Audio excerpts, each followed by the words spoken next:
Andrew Hastie is the federal Liberal member for Canning in Western Australia, which, as we've just heard, overlaps with the state seat of Secret Harbour.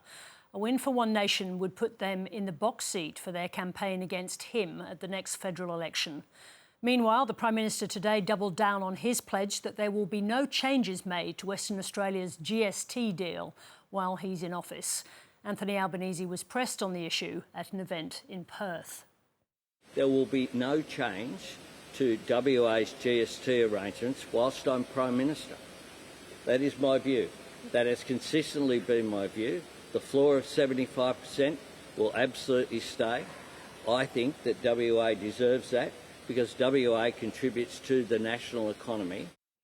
Andrew Hastie joins me now from Perth. Andrew Hastie, welcome. Good evening, Sarah.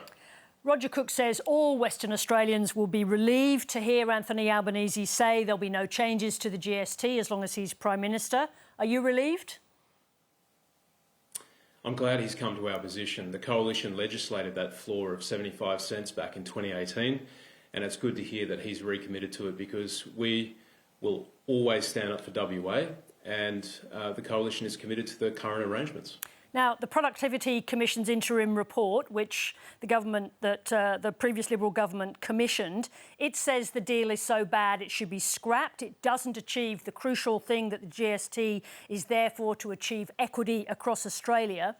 The Prime Minister appears to be sticking to the deal for reasons of political advantage. Are you doing the same?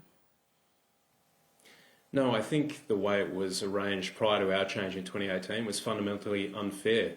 It was punishing productive and prosperous states like Western Australia. And I think the 75 cent floor should stay, and it should also signal to other states and territories to get on with building their own economies and increasing their productivity and prosperity. That's why we're sticking with the current arrangement. That's our position.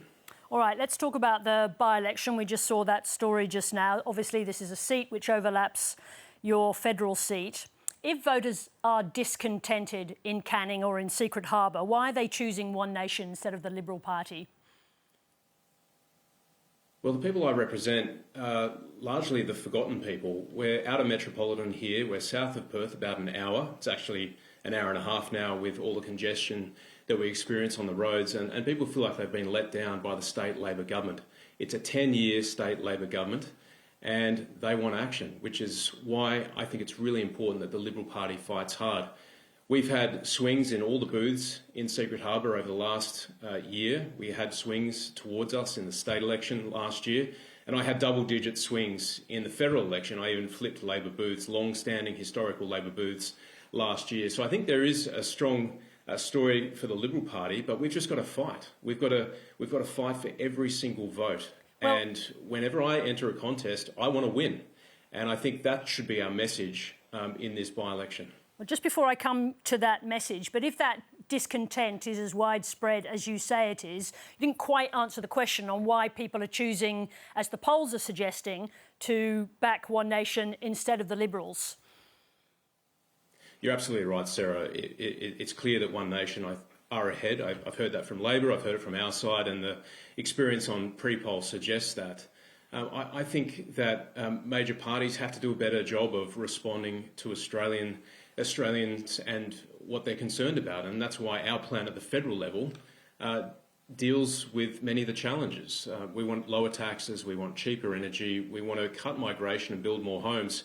And in places like Secret Harbour, people are feeling the pressure from those things acutely. And that's why we've got to deliver for these people. They're the ones who are experiencing congestion on the roads, overwhelmed essential services like our hospitals and our GPs. And there's a housing crisis down here. If you come down to the beach here in my electorate, sadly, you'll find people sleeping in their cars because they can't get into a home. And that's why people are frustrated. Are you suggesting that the state Liberal Party is not fighting hard enough, that they're running dead in order to help One Nation against Labor? Look, I think this is a state election contested on state issues. And I don't accept this idea that a win for One Nation is a win for the Liberal Party. We're fighting for our lives, and we should be fighting for every single vote in Secret Harbour. And are you saying, we learned in 2021 are what you happens... suggesting, I beg your pardon, there is a little delay, so it's a bit harder to jump in there, but are you suggesting Sure. that the State Liberal Party is not fighting hard enough?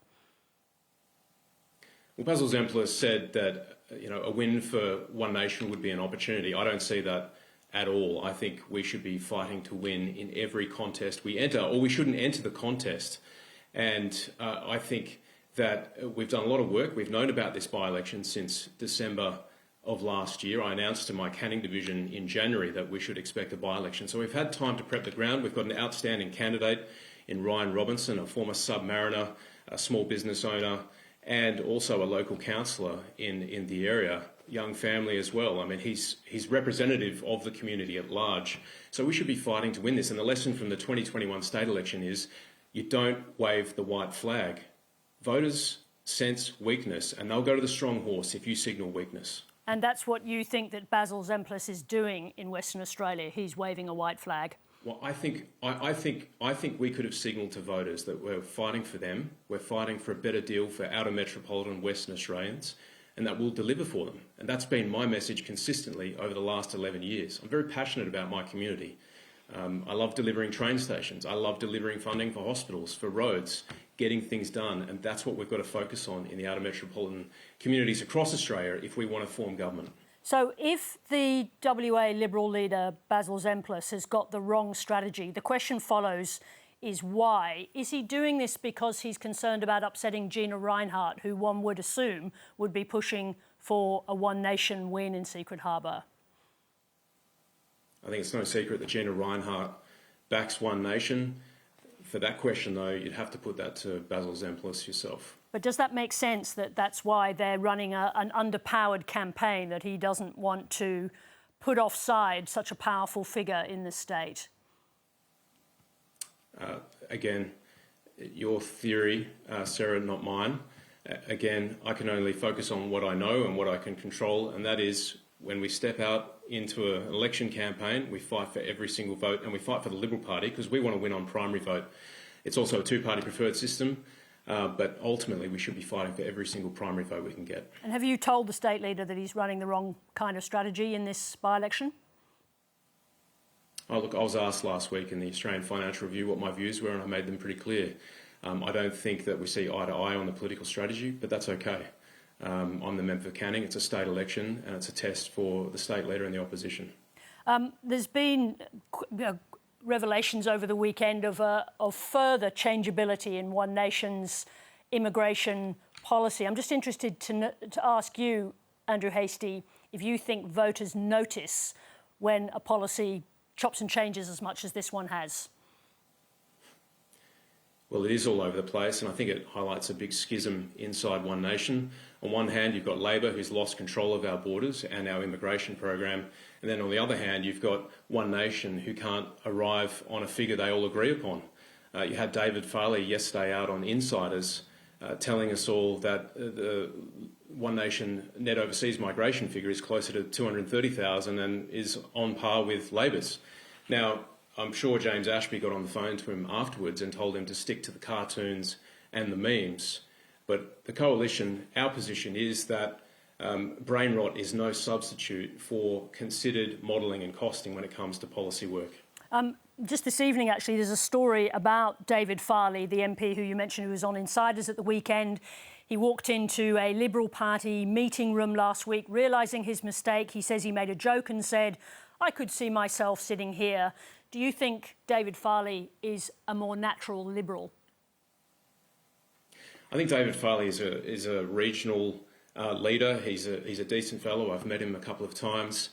And I think he would have been offended by James Ashby going on News 24 last night with a mop and essentially mocking his, what I thought, thoughtful contribution on Insiders yesterday. I was grateful that David Farley was more honest about the numbers, and it shows that he's got a good brain. So I don't know what his intentions are. He's a member of One Nation, but certainly let's see what the future holds. Just on National Cabinet this week, it's going to have a focus on data centres and in particular the power that's going to drive those centres. The energy market operator says the cheapest way to provide power for AI data centres is via renewables and gas firming. But do you want to see more coal used instead? Yeah, I'm very agnostic about what sort of energy we use, whether it's coal, whether it's gas. I'd like to see the moratorium on nuclear power lifted and see the birth of a civil industry in this country. The truth is, in the United States, there's a rush to buy gas turbines and install them to power the data centre revolution in the United States. And there's a 3 to 5 year wait now for gas turbines. I think the market is signalling the cheapest way to generate the power required for the energy intensity of data centres is through gas or nuclear power. Now, we don't have nuclear, we have gas, we have coal, that's our natural advantage. And of course, mixed in with renewables, I think we can get the job done. But to pretend that it's just renewables alone, I don't think stacks up, and it's more fanciful thinking. And just to be clear on your position, are you suggesting the construction of new coal-fired power stations to be part of the energy mix to service energy-hungry data centres? No, I would like to see an energy-agnostic approach. This is all about getting cheaper power to the Australian people, to families, businesses and industry.